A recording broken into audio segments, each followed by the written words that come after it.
আপনার অনুপস্থিতি মানুষের মাঝে কতটা মাইনে রাখে সেটা জানতে হলে মরতে হয়। কি অদ্ভুত দুটো শব্দ! মোর কোনো ভগবান নাই, মোর কোনো জাতি নাই, মোর কোনো ধর্ম নাই, মই মুক্ত, মই কাঞ্চনজঙ্ঘা। কি অদ্ভুত দুটো শব্দ!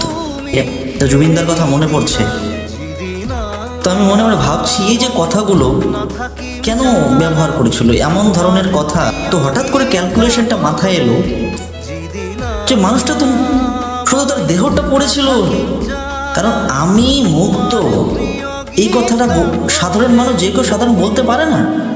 যার মোহ মায়া লোভ লালসা সব ছেড়ে সে এই পৃথিবীর উপরে উঠে গেছে, সব কিছুর ঊর্ধ্বে।